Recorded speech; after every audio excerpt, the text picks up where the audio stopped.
Hi guys, and welcome back to the channel Held Dominance. Anthony here. Please remember to like and subscribe, and also click that notification bell if you enjoy what you're seeing and if you want to see more. Coming up in this episode, COVID testing helps 2 Canterbury Bulldogs juniors, 3 quick stories from the NRL and Super League, but first the French government's athletes rules for 2022. So we're getting a bit more clarity when it comes to athletes going into France, no matter what sport, as they have confirmed under new French laws that all athletes who compete in France will have to be vaccinated against COVID-19. And according to the AFP news agency, which has declared that the French government has mandated the jab to all sportsmen and women crossing the borders into France, showing this statement on Twitter at the from today, Monday. That could be severe repercussions for several Super League clubs, with statistics still showing that a number of top-flight stars have not had the vaccine against the virus.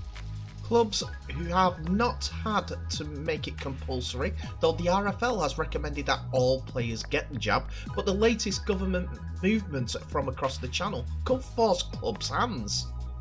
A handful of sportsmen from across the globe have remained vociferous in their opposition against the vaccination programme, with the likes of John Asiata, for example, losing his NRL signature at Canterbury Bulldogs for refusing to get the vaccine. That led to him to sign for the Lee Centurions. And Nelson Asafa Solomona, who we've covered extensively, have threatened to walk away from their lucrative contracts in a bid to get their points across. And lately, North Queensland Cowboys have issued club captain Jason Taumalolo a $10 million warning over his vaccine stance as well. North Queensland have confident Taumalolo will be available to play in all of their games in 2022, but they were forced to formally write to the superstar forward. The 28-year-old was issued a letter warning his $10 million contract could be in jeopardy due to his COVID vaccine hesitancy, according to the Courier Mail in Australia. Taumalolo was the only Cowboy who didn't agree to get the vaccine when the club kicked off its pre-season training in November. And while the NRL has not mandated vaccines, unvaccinated people and players are banned from entering stadiums across the country. Taumalolo has not been training this year due to COVID isolation protocols, and the club would not confirm whether he was among the more than 10 players who recently tested positive. Unvaccinated players can train, but the Cowboys face the prospect of losing their most damaging player for the majority of the season if he remained unvaccinated. That scenario prompted the club to write a letter to Taumalolo outlining the possibility of repercussions for his vaccination stance. With a massive 6 years to run on his famous $10 million 10-year contract with the Cowboys until 2017, the Cowboys would not confirm whether Taumalolo has agreed to be vaccinated yet. We have not commented on individuals, and I'm not about to start doing so, said head of football Mike Luck, who is head of football at the Cowboys. From a club perspective, we're not worried at all about Jace not playing football. That seems like a pointed comment, that last statement from Mike Luck. We're not worried about Jace not playing footy. It means that they want him to get vaccinated so that he can, but feel that they're adequately covered with players over his position. This statement from the French government was because of Novak Djokovic, the superstar tennis player, and his COVID vaccination stance. Plus, the recent refusal of entry and having his visa revoked twice from going into Australia. The repercussions, some say, are that Novak Djokovic cannot return to Australia for 3 years, where he was looking this week to complete a record 21 Grand Slams. So France have backed Australia with their stance as their qualifying campaign for tennis is how well you've done in the Australian Open. So now he's not been involved, he can't be involved in the French version. But it has a knock-on effect for all sports. In France, all teams coming into France to play sports, they must be vaccinated. It's all linked, and it's all to do with governmental rules.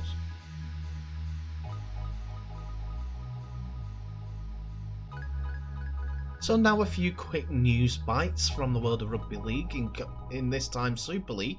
First of all, we'll talk about Richard Marshall, who has joined back up with Warrington Wolves after the former head coach of Salford Red Devils and Halifax Town has returned to his hometown club to once again lead their academy setup. The 46-year-old was a academy grand final winning head coach with the Wire in 2010, as well as a first team assistant under then boss Tony Smith. Marshall has also worked with the Wire head coach Darryl Powell in his time at Castleford, while Halifax boss. He replaces England Pathways lead Paul Anderson in the academy role. On this appointment, he said, "I'm excited about the opportunity to develop homegrown players," Marshall said. "It's really important for the town that we do that. There's a lot of talent in the area, and we want to bring those players through and develop them." Next, prop forward Alex Gerrard has joined Salford Red Devils in a move that sees him leave Leeds Centurions after one season with the club. Winners Vikings was where he started off his career, playing 115 games and scoring 8 tries, while a one-game loan period at North Wales Crusaders was all that he's played for in Rugby League. Been a very loyal player during his time.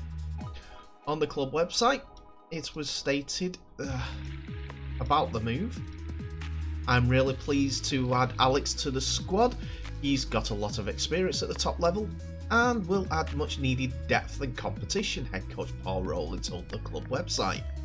"One of our strengths at Salford is the team spirit, and Alex will fit in very well." And finally, for this quick news round, Martin Tupou,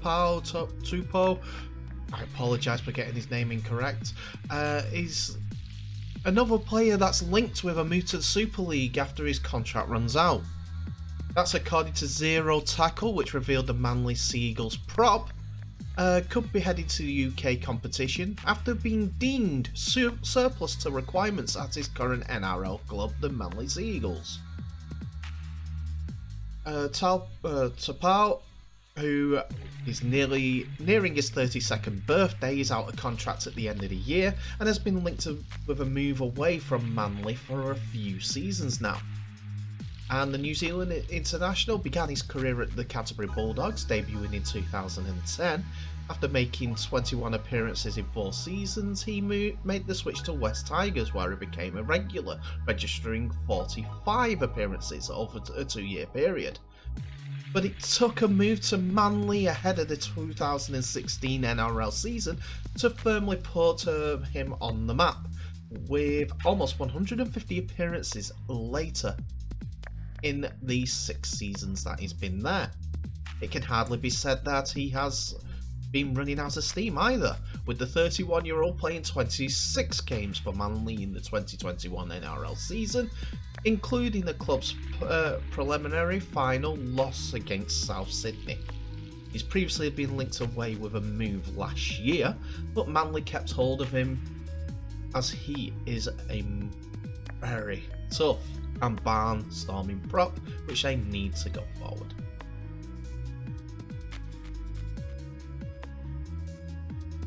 As we keep talking about it, COVID is still prevalent in Rugby League.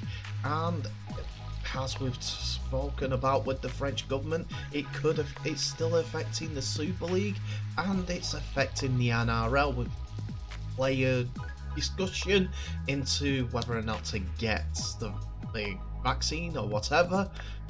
But testing has become paramount to ensure that pre-season can go ahead as normal for clubs on both sides of the hemisphere. Well, both sides of the world, in both hemispheres. That's the words we're looking for. Unfortunately, testing has also thrown up another scary development, as there has been 2 Canterbury Bulldogs youngsters who have found out some medical issues on the 13th of January.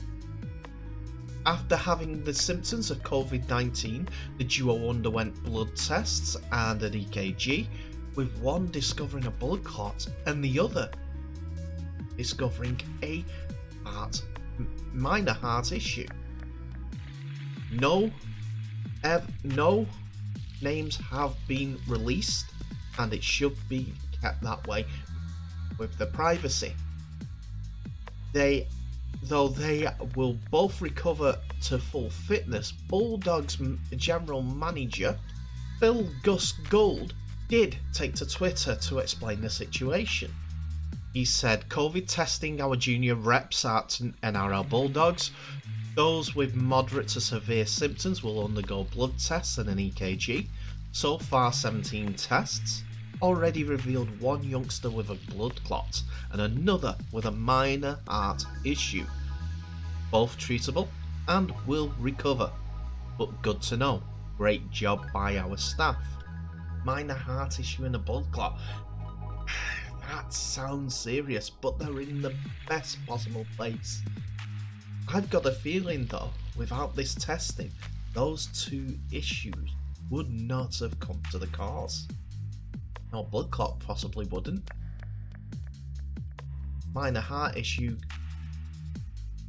well, it's a heart issue, so hopefully it's as minor can get when it comes to that, because no one deserves to have their careers threatened because of the issue. Some people asked the question on Twitter, were they both COVID related, or was it vaccine related? This is what he had to say. He was been very, very open. One believed to be COVID related, the other totally unrelated. Conditions that were only picked up because of the testing protocol. They say in medicine that there is testing for reasons, and there's also experimentation for reasons. Discovery. And these tests have discovered 2 illnesses for these 2 people that can be treated by the staff at the club and also qualified medical personnel. The testing worked. What more could you ask for when it comes to testing? They did the testing and found something else. If they can do that in these times, imagine what they could do in the future. I'm just enamored and thinking fantastic work by these testers and the people who invented these tests, as sometimes they do come with fortunate side effects and also unfortunate ones. I must caveat that, but they're on point. The NRL, when they're doing it, are very much on point. Hopefully they can expand on that and show the benefits of these sorts of things, why they need to be done.